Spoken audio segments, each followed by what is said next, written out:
Chapter number 10 का third theorem है। सबसे पहले डायग्राम की मदद से इसकी जो स्टेटमेंट है उसे अंडरस्टैंड करते हैं। देखिए ये एक सर्कल है। इसके बाहर किसी एक्सटर्नल पॉइंट P से आपने इस सर्कल के ऊपर दो टेंजेंट्स ड्रॉ करने हैं। यानी फॉर एग्जांपल ये जो पॉइंट है बाहर सर्कल के लाई कर रहा है, इसको हमने P के साथ डिनोट किया। अब इस P पॉइंट से सर्कल की जानिब दो टेंजेंट्स हमने बनाए। फर्स्ट टेंजेंट को हमने लेबल किया एज टेंजेंट PA और सेकंड टेंजेंट सर्कल को टच कर रहा है एट पॉइंट B।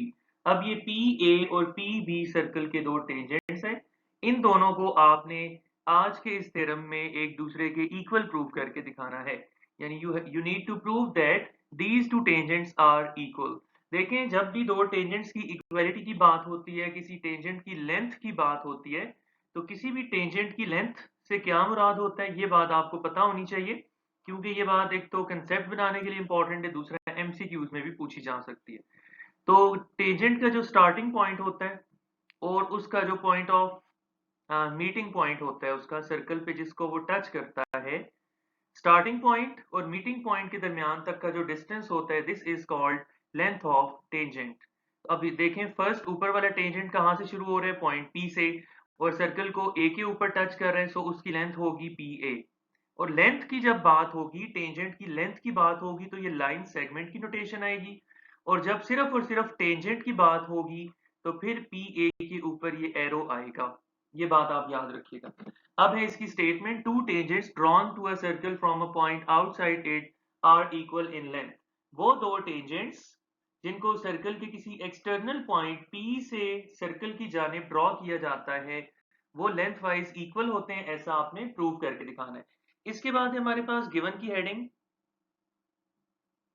गिवन में हम बताएंगे कि हमारे पास दो टेंजेंट्स हैं, एक का नाम है PA, सेकंड का नाम है PB, और वो दोनों सर्कल को टच कर रहे हैं पॉइंट A और B के ऊपर। वो स्टार्ट हो रहे हैं फ्रॉम पॉइंट B और सर्कल का ये जो सेंटर है वो लाई कर रहा है एट पॉइंट O।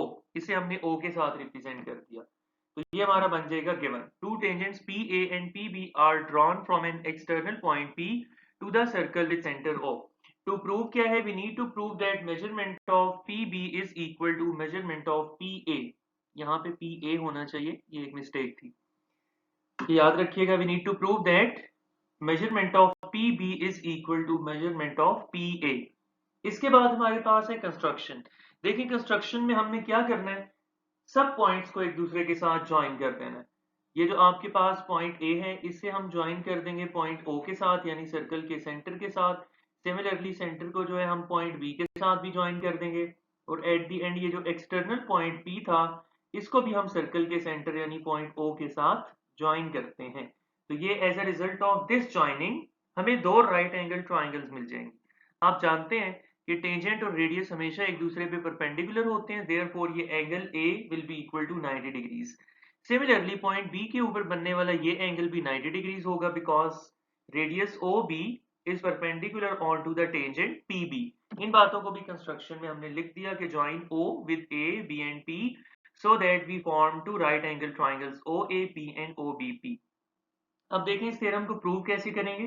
ये जो दो राइट एंगल ट्राइंगल्स हमारे पास आई हैं, एक है ट्राइंगल OAP और सेकंड है ट्राइंगल OBP। हम HS थ्योरम की मदद से, चूंकि राइट ट्राइंगल्स की बात हो रही है, इन दोनों को कॉन्ग्रुएंट प्रूव करवाएंगे।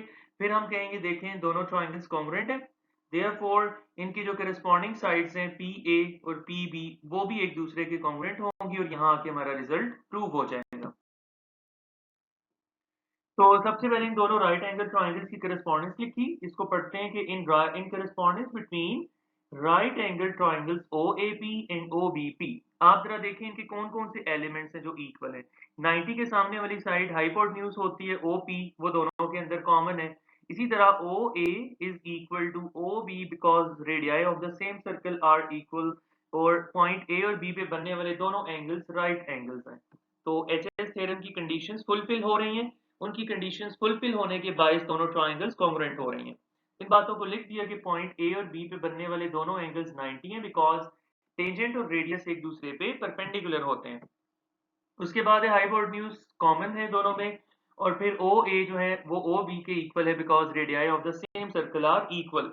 तो HS थ्योरम की दोनों कंडीशंस फुलफिल होगी, therefore triangle OAP congruent to triangle OBP। अगर दोनों ट्राइंगल्स कॉन्ग्रुएंट हैं तो ये जो इनकी करस्पॉन्डिंग साइड्स होंगी AP और BP, ये भी दोनों एक दूसरे के इक्वल इक्वल होंगी। तो यहाँ पे भी आपके पास A आना चाहिए। Therefore measurement of PB is equal to measurement of PA।